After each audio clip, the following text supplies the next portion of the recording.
प्यारे बच्चों नमस्कार। आज हम चर्चा करने वाले हैं मैथ सब्जेक्ट में आप 100 में 100 स्कोर कैसे करेंगे और मैथ जैसे सब्जेक्ट को आप मजबूत कैसे करेंगे। हर किसी का सपना होता है कि वो मैथ जैसे सब्जेक्ट में 100 में 100 स्कोर करे, मैथ्स को मजबूत बनाए। पढ़ने के लिए सबसे ज़्यादा समय दिया जाता है यदि किसी सब्जेक्ट को तो उसका नाम मैथ्स होता है, लेकिन मैथ्स में ही हम पीछे रह जाते हैं। इसका क्या कारण है? इस बार आपकी बोर्ड एग्ज़ाम होने वाली है, मुझे पता है, और आपको सबसे ज़्यादा यदि किसी सब्जेक्ट का डर सता रहा होगा तो वो मैथ है, और सबसे ज़्यादा पढ़ भी रहे होंगे मैथ। तो आइए चर्चा करते हैं, लेकिन उसके पहले यदि आप वीडियो को लाइक नहीं किए हैं, शेयर कर नहीं किए हैं तो फटाफट से कर दीजिए। चैनल पे पहली बार सब्सक्राइब जरूर करिएगा, इस परिवार का एक हिस्सा बनिए। और आइए आपको बताते हैं कि मैथ जैसे सब्जेक्ट में आप मजबूत कैसे बन सकते हैं और 100 में 100 का जो सपना है वो कैसे ला सकते हैं। साथियों देखो यार, मैथ में यदि आपको मजबूत बनना है तो सबसे पहले आपको बेसिक कंसेप्ट, बेसिक फार्मूले पता होना चाहिए। जैसे कि प्लस और प्लस में गुणा करेंगे तो क्या होगा, प्लस और माइनस में गुणा करेंगे तो क्या होगा, माइनस और प्लस में गुणा करेंगे तो क्या होगा, माइनस माइनस एक साथ अगर गुणा होगा तो क्या होगा।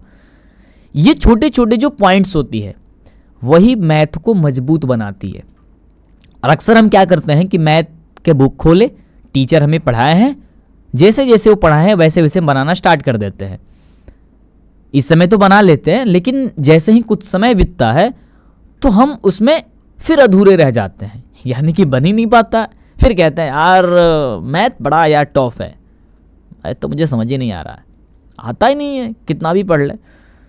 ऐसा इसलिए होता है यार कि देखो तुम मैथ्स में जो वो छोटी छोटी कंसेप्ट है, जैसे बोर्डमास का नियम है, वो नहीं समझ पाते हो। यानी कि पहले छोटे ब्रैकेट का सॉल्व करने की प्रक्रिया होती है, फिर उसके बाद से मझेले ब्रैकेट के सॉल्व करने की प्रक्रिया होती है, फिर ब्रैकेट के सॉल्व करने की प्रक्रिया होती है। शायद इन सारी चीज़ों से तुम परे होते हो। कई बार तो ऐसा होता है कि हम सभी गवर्नमेंट स्कूल में पढ़ते हैं, सरकारी स्कूल में पढ़ते हैं, वहाँ पे हम लोग बेसिक सी चीज़ें तो नहीं पढ़ते हैं और रेगुलर क्लास नहीं कर पाते, तो छूट जाता है, नहीं बन पाता है। और आप कहते हो सर टीचर जब आते हैं या सर आप जब आते हैं पढ़ाते हैं तो आप फटाफट बनाना शुरू कर देते हैं। ऐसा क्या रीज़न है भाई? देखो यार, रीज़न यही है कि हम लोगों ने उसकी बेसिक जो चीज़ें हैं, जो नींव है, उसे मजबूत कर रखा है। हमने फार्मूला लगाया, बस बना दिया। और ये कुछ सबसे बड़ी बात एक है कि यार तुम सबसे ज़्यादा फार्मूले रटते हो। यार मैथ्स की फार्मूले नहीं रटा जाता है मेरा दोस्त। देखो फार्मूला जो होता है ना, वो कहीं ना कहीं से बनाया गया होता है। वो अपने आप नहीं आया गया होता है कि हाँ किसी गणितज्ञ ने आया और लिख दिया। वो लिख के गया तो इसका मतलब उसके पीछे कोई ना कोई रीज़न है, कोई ना कोई राज है। जैसे कि हमने एक बार सिखाया था कि a प्लस बी का होल स्क्वायर जो होता है, आप सभी रटते हो कि a square plus 2ab plus b square होता है। अब कोई आया कह दिया तो आप मान लोगे?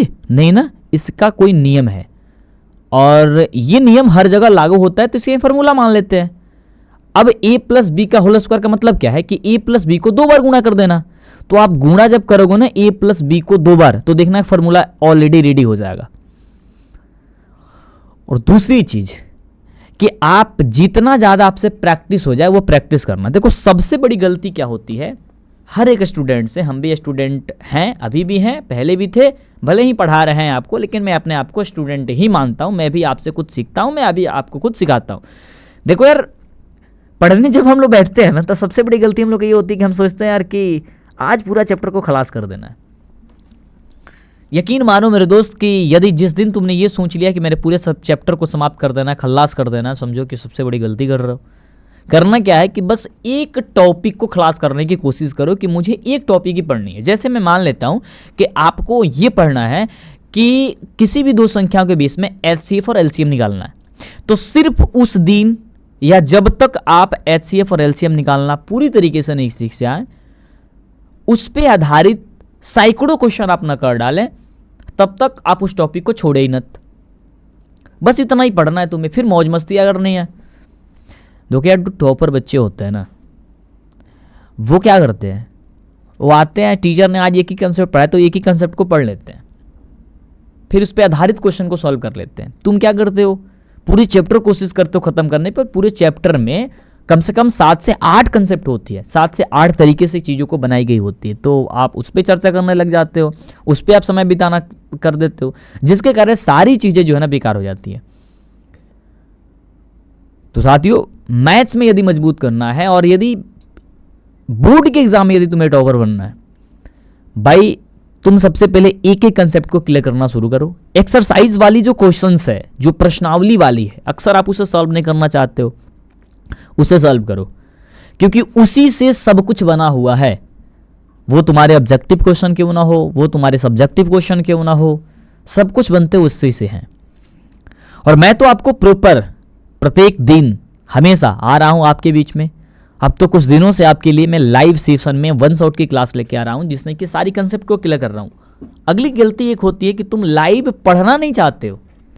देखो यार, लाइव पढ़ना शुरू कर दो। ऐसा क्या होता है ना कि जब तुम्हें लगे कि मंटू सर मेरे प्रिय शिक्षक हैं, तो वो लाइव हैं। लाइव का मतलब क्या है ना कि वो उस समय पढ़ा रहा है, तो तुमको भी उसी समय पढ़ने की आदत डालना है कि यार सर खड़े होकर के पढ़ा रहे हैं, सर इतना चिल्ला रहे हैं, बोल रहे हैं, डांट रहे हैं, समझा रहे हैं, और हम क्या कर रहे हैं, हम सोच रहे हैं आज नहीं तो कल पढ़ लेंगे। देखो यार, कल कभी नहीं आता है। हम लोग बचपन से सुनते आ रहे हैं कि कल कभी नहीं आता है। दुकान पे लिखा गया होता है आज नगद कल उधार। इससे भी तो कुछ सीखना पड़ता है हम लोगों को कि ऐसी बातें क्यों लिखी गई है कि आज नगद कल उधार, क्योंकि कल आएगा नहीं। और हम क्या करते हैं, आज नहीं कल पढ़ लेंगे, तो कल आएगा नहीं फिर पढ़ेंगे नहीं।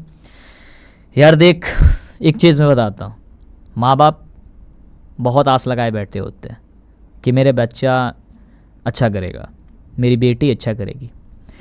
वो खुशी यदि दिलाना है ना, तो आज से लड़ना पड़ेगा। मैं एक अच्छा जर्नी स्टार्ट किया हूँ आप लोग के लिए, इसी तरीके के मैं मोटिवेट करने के लिए, आपको समझाने के लिए, छोटी छोटी पॉइंट्स बताने के लिए। ज़्यादा मिनट्स का मैं वीडियो नहीं लेके आऊँगा। मुझे आशा है कि आप इन सभी वीडियोज़ को बहुत प्यार दीजिएगा। आप लाइक करिएगा और हमें नीचे कमेंट करके बताइएगा कि हाँ सर वीडियो इसी तरीके के लेके आएंगे, तो हम लोग मोटिवेट भी होंगे, बहुत सारी चीज़ें सीखने को मिलेंगी। भाई नेक्स्ट वीडियोज मैं आपको लेके आऊँगा, उसके लिए आप कमेंट कर दो। लेकिन मेरे दिमाग में एक वीडियो का आइडिया है कि आप अपने हैंडराइटिंग को कैसे सुधारेंगे और लिखी हुई चीज़ों को कैसे आप नहीं भूल सकते हैं, इस पर चर्चा करेंगे। आज की इस वीडियो का बस मोटो ये था कि मजबूत कैसे करें मैथ जैसे सब्जेक्ट को। तो बस 2-3 पॉइंट्स है। पहले पॉइंट्स मैंने ये कहा कि आपको बेसिक कंसेप्ट को क्लियर करना है।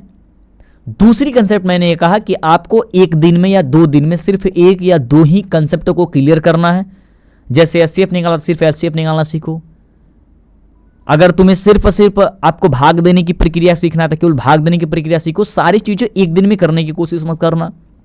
अगली कंसेप्ट ये कि आप जिस कंसेप्ट को सीख रहे हो उस पर सबसे ज्यादा यानी सैकड़ों क्वेश्चन करने की कोशिश करो, अलग अलग बुक से, अलग अलग किताब से, कभी एसएफ से, कभी भारती भवन से, कभी बहुत सारे पब्लिकेशन है मार्केट में।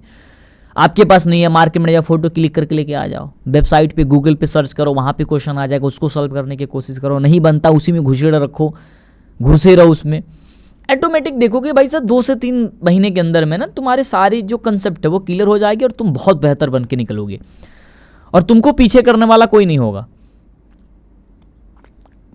साथियों देखो, एक चीज मैं तुम्हें बताता हूं, एक कहानी है, छोटी से सुन लो। एक बच्चा था जो प्रतिदिन पढ़ने जाता था, जो बहुत कमजोर था, और एक बच्चा था जो क्लास में जाता था, वो हमेशा टॉप आया करता था। अब कमजोर बच्चा ये सोचता था यार मैं टॉप करूं कैसे, उस बच्चे को फेल करूं कैसे। तो फेल करने के लिए वो कुछ उसके दिमाग में आइडिया नहीं आ रहा था। बहुत प्रयास किया कि भाई चलो जो टीचर पढ़ा रहा है तो मैं उसे तैयारी करके जाऊंगा, नेक्स्ट डे मेरी टेस्ट है तो मैं उसमें टॉप कर जाऊंगा। वैसे किया, वो हो गया। ऐसे फिर किया, हो गया। लेकिन जब उसकी फाइनल टेस्टिंग हुई तो फिर उसमें फेल कर गया, क्योंकि वो सिर्फ उसी चीज को पढ़ रखा था जो टीचर की नजर में हाईलाइट हो सके। तो वो तो 1-2 दिन की टेस्ट थी तो वो उसमें तो बेहतर कर लिया, लेकिन जब फाइनल टेस्ट हुआ तो फेल कर गया।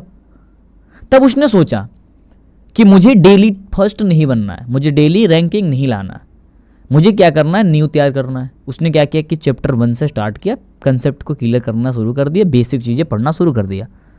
रोज ही पढ़ता, डेली फील होता, डेली फील होता। सब बच्चे उसे हंसते।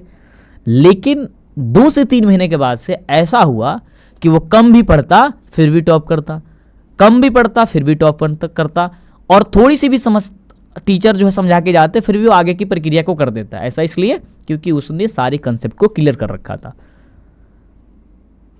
तो साथियों, आपको इस चीज़ से ये शिक्षा मिल रही है कि भले ही आप डेली फेल कर रहे हो तो अपने आप को फेल मत समझो। देखो, इंसान फेल नहीं होता है, वो सीखता है, वो कभी हारता नहीं है, वो सीखता है। तो आपको बस डेली प्रैक्टिस करना है, अच्छे अच्छे कंसेप्ट को क्लियर करना है और उस पर आपको क्वेश्चन करना है। ये नहीं कि हाँ टीचर की नज़र में आज कह दिया सर पहला चैप्टर का टेस्ट है तो पहले चैप्टर पढ़ के एकदम टेस्ट टीचर की नज़र में एकदम हाईलाइट हो गए, पता चले जिस दिन सभी चैप्टर का टेस्ट होना उसमें फेल कर गए। तो ऐसा नहीं करना है, ठीक है साथियों। तो आज के इस वीडियो का बस यही मोटो था कि आप कुछ चीज़ों को समझ सकें।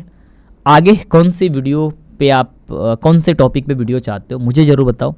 मैं आपको अलग अलग कंसेप्ट, अलग अलग चीज़ें बताते रहूँगा, साझा करता रहूँ। साथियों, thank you so much video देखने के लिए। मैं चाहूँगा कि आप इधर से शेयर कर देंगे तो बहुत सारे बच्चों का हेल्प हो जाएगा। मेरी बातों को शायद आप समझ रहे होंगे, तो आप इस परिवार से ज़रूर जुड़ेंगे और क्लास में ज़रूर जुड़ेंगे, लाइव पढ़ने की कोशिश ज़रूर करेंगे। Thank you so much, love you, take care, bye.